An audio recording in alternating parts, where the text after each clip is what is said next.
We're facing the starter. Coming to line. Flag is up. Flag is down. The tapes are back and they're off and racing for the Trustatrader Apply today. Veterans Handicap Chase. 3 miles a trip. 18 fences to be jumped. Dashel Drasher, who often likes to lead, is definitely in the front rank. So too does he know. Also Gustavian. Cloudy Glen was a little bit awkward there at the first. They're going a decent clip here as they make their way towards fence number 2, which is the first of the ditches. And it's Gustavian, Does He Know, Copperhead. That's your leading trio. Then Blackjack Magic, Dashel Drasher. Often likes to lead, can't do so at the moment as they come quickly on to the next. It's a plain one.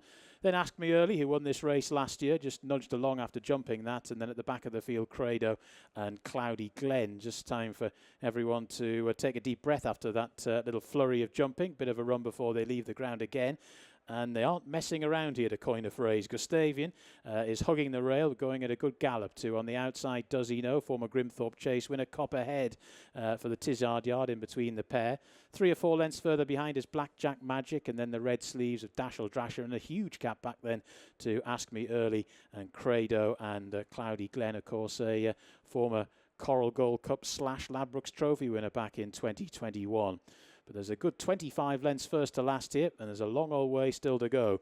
To the left, it's Gustavian, who's just about the leader. To the diamond jacket of Does He Know, and then Copperhead, all 3 of them wearing sheepskin nosebands. Then Blackjack Magic, a little bit wider, followed by Dashel Drasher, and a big gap back to Ask Me Early, Credo, and Cloudy Glen, who's whipping them all in as they come to the second of the 4 fences in the home straight. And this breakaway group of 5 of them racing now within a couple of lengths of one another, but they're still well clear of the rest as they take what will be the second last in a circuit's time. Ask Me Early's just come to it now, ballooned it somewhat, and then Credo and Cloudy Glen, who's finding this all happening a bit too quickly at the moment as they make their way to the next. Gustavian the leader, to Copperhead in second, then Does He Know and Dashel Drasher. Then Blackjack Magic, again Ask Me Early was excessively flamboyant there. Up the inner goes Credo, but they're still well behind the rest of them, and Cloudy Glen is still being nudged and cajoled along by Sean Bone, who's looking for a double, and he'll do well to get it on Cloudy Glen at the moment as they make their way past us here in the stands and head on towards the first of the 3 fences down this little part of the track, the first being the water. And it's Gustavian that leads, to Copperhead racing in second. Does He Know has just backed out of that pace in third spot, a couple of lengths down, followed by Blackjack Magic on the outside of Dashel Drasher. Still a gap of about 10 lengths back to Ask Me Early. Then Credo on the inside there, the red, white and blue colours, and Cloudy Glen at the back of the field as they take that one. And it's Gustavian over it in front, to on the outside in second, Copperhead, then Does He Know and Blackjack Magic, and then Dashel Drasher at the back of this little group of 5. Again, they all jump it well at the head of affairs. Credo's in 6th, and then after that, the grey Ask Me Early, and still at the back of the field, Cloudy Glen. So they're making the turn. They'll be heading towards the far side of the track shortly, but again, a little bit of time before they jump once more. And it's Gustavian who leads them, one of 3 Anthony Honeyball runners in the race, out in front by about 3/4 of a length to Copperhead. Freddie Gingell sitting in second. Then Does He Know and Blackjack Magic, followed by Dashel Drasher. And then a gap of about 6 lengths now to Credo and Ask Me Early. They're just a little bit closer to the leading group, and Cloudy Glen is still at the back of the field. So they make the descent, and it's Gustavian, the light blue colours, out in front, to Copperhead racing in second. Still rather wide on the track, Blackjack Magic. Ben Godfrey's been happy to plough that furrow throughout. Dashel Drasher is moving just that little bit closer now. Former Ascot Chase winner, of course. Then Does He Know, who's sitting in 5th position now, just being nudged along a little bit as well. And the rest not out of hailing distance here. Credo gets a little bit closer. Ask Me Early just being nudged along. Cloudy Glen is still at the back of the field. First of the 4 fences over on the far side. Gustavian jumped that well. Copperhead nodded on land. He didn't jump the fence too bad. He just overbalanced. Dashel Drasher is still going very nicely. Then after that, Does He Know in the diamond jacket. Blackjack Magic is just being driven along. Credo's creeping a little bit closer. Hasn't been asked any serious questions. Would need 1 or 2 to get tired, but they might given the clip they've gone. Gustavian jumped that well. To Copperhead in second. Dashel Drasher in third. Then Does He Know in 4th, who's now about 4 lengths off the leader, who continues to be Gustavian as they come to the next one. It's an open ditch. Gustavian flies it to Copperhead in second. Then Dashel Drasher and Does He Know. Still getting a little bit closer is Credo, but is still about 8 or 9 lengths behind. Down towards the final fence over on the far side.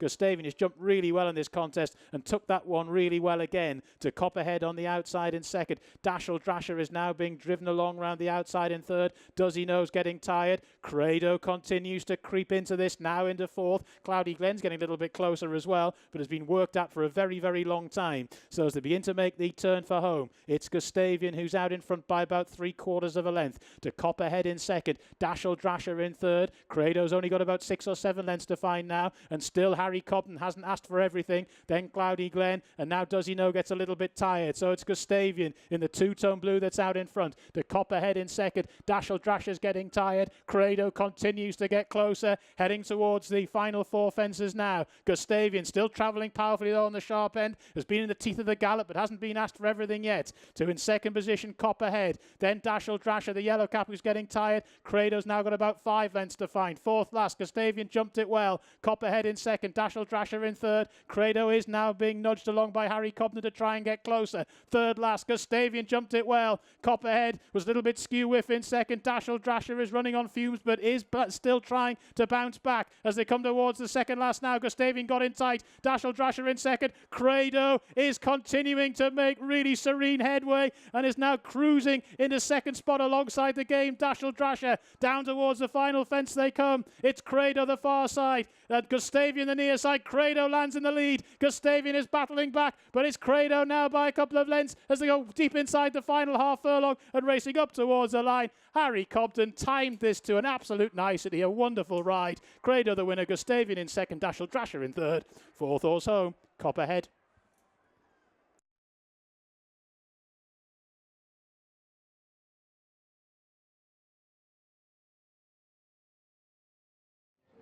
Well, Anthony Honeyball had 3 runners in the Veterans race. He's gone away with the first and the second. First of all, Credo has given a superb ride, but she was there for Harry at every step of the way. That must have been fun to watch. Yeah, it was really fun. I mean, it was fun to watch Gustavian because he was, you know, Sam gets on well with him, and he was very unfortunate. He's given him a great ride from the front, and Harry's given Credo a great ride from the back and just been cool, you know, and lots of experience now, Harry, you know, Cobden. So he was brave enough and confident enough to let the race go and just think, well, I just got to, you know, get there when I can. Yeah. And he may never have got there, and it may have looked like he gave her no ride, but it just was nice that she was there.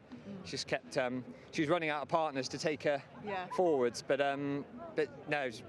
I said to Harry before, and I think he was fearing I was going to say pop her out near the front. I said, no, there's too much pace in this race, and that'll be for another day. So we dropped her in, knowing that they go a good hard gallop. And to be fair, Gustavian's made the running, and his fractions are fine. Yeah. He was able to keep going. He was able to keep doing it.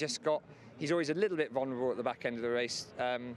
If he can't put it to bed from 2 out, you know, he's just a bit vulnerable to a bit of pace. And I thought good old Dashel Drasher was going to come through and spoil my day. That's great feel to see Credo. Equally, Gustavian or Credo, they've had a frustrating season so far, and last season not being winless for a long time. So we really need to get Gustavian's head in front again. Yeah, I was just saying to Harry, you know, it's not often that you see him do 10-2 on a horse, you know, at all, you know. And he said, you know, Sam Strong got me a good frame of mind, but I wanted to either ride one of that or Blackjack Magic. And he said that you didn't give him any instructions and that he was just happy to keep her settled, but worried that the race might have gone away from them a little bit. But she's obviously got all the stamina there. Yeah, she's got loads of stamina, and she's genuine in her way. Like, she had every excuse there to just kind of say, no, I'm not enjoying this, but a cool, calm, confident ride, and she has got loads of stamina and plenty of ability, and she's just been slipping down the handicap, and as long as she remained in good health, she was going to probably find a day somewhere. I'm just glad she has this time around, and with a bit of the season to go, but she's been brilliant. We've been to Punchestown with her and all sorts of places where, you know, she's always run well, but it's one of those, you're neither running quite well enough to get a real buzz, but not bad enough to kind of be giving out. She's just somewhere in the middle all the time. But she's had some real sloggy races round Haydock and run her guts out and finish sort of 3rd or 4th, and it was nice to see her have her day. But it's a really hardy family. Like, her siblings are, David Dennis has trained them, both of them I think, that have run, and he's won about 10 with each of them, and they're just so hardy. Such a good family. Yeah, and then with Gustavian, obviously it's bittersweet because you really want him to get his head in front, and I'm sure you'll kind of will rack your mind thinking where to go for him next. But there is this kind of program designed for him. Yeah, I kind of want 1st and 2nd, pick up the prize money, but I'd almost rather they finish 1st and 3rd, and then it would have been slightly easier to walk into the parade ring afterwards without disappointing owners. But obviously they're pleased with Gustavian because they had a fall last week, so you know he's done great. But it's a great profile a great sort of program for them. And the qualifications out the way with all of them now. I mean, Blackjack Magic we're just struggling with. I don't know what the future holds for him, but he's been a brilliant horse for us. Won a badge of beer, so it's just a shame at the minute we can't get him right. But yeah, great for. I mean, they're all qualified anyway, so now next season you know you've got that jackpot to go for. Yeah, it's brilliant kind of race for horses of that nature.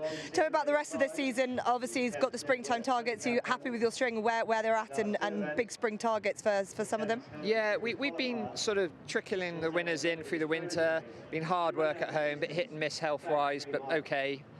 Had some nice days. We've got horses like Crackerjack going for the bumper at Aintree. He won at Sandown last week. Crest of Fortune still has a bit of a part to play. He needs to run well at Ascot next week. Got leave of absence running in the Reynoldsdown next week. He's got some flashes of very good form. Well, all his form's good, to be fair. But he's very unexposed. Wouldn't know what was there. So try him in that. Sam Brown's just a legend. Yeah, he ran a great race yesterday, I thought. It's fantastic, absolutely. To see him jump and travel in a race like that. I suppose it's almost easier in a race like that than it is a big handicap, because they wind it up from further out, but at the same time you get that opportunity to make the running with him, and he loved it. It was great to see him do that. And for a horse who's had his falls, he's had his few knocks as well in the past, Sam. He's had injuries really in his early days, and he's been he's just a very good economical jumper, and just a great horse. He's 13 years old, finishing. I mean, he's won 153, running in a Denman at 13 years old. So, and he very nearly won the Veterans Race 2 years in a row. Just got beat by Copperhead at Market Raising this time, and gave Chad Bammon claiming 10 a great ride in that. So and to go back to the Denman, thinking, when you do that, you think, I'm never going to really end up in a Denman or something like that again. But we just thought, what's going to run in the Denman? And I was upset to see Jello in there. Yeah. I was hoping to go in the game spirit, but he's run a great race. Yeah, we had a real buzz from that yesterday. Yeah, what's National Hunt Racing is all about, keeping them going, keeping them at their best, and this is a great example of what you can do as a trainer. Well done. Thank you. Thanks so much.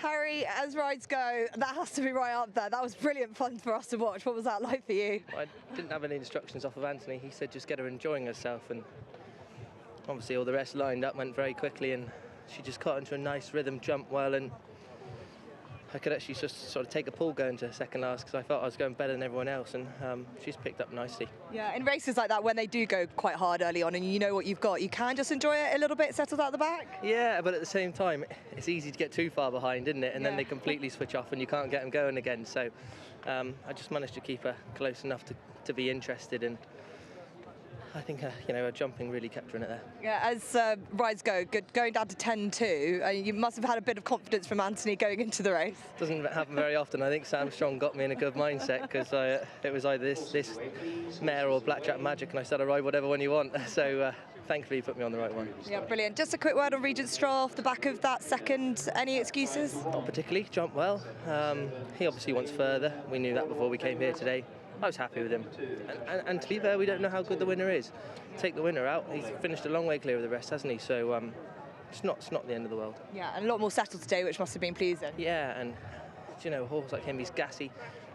Just probably needs to run a few times, get his back down and learn a bit, and I think he's getting better every run. Okay, well done this one. It was great to watch. Cheers. Thank you.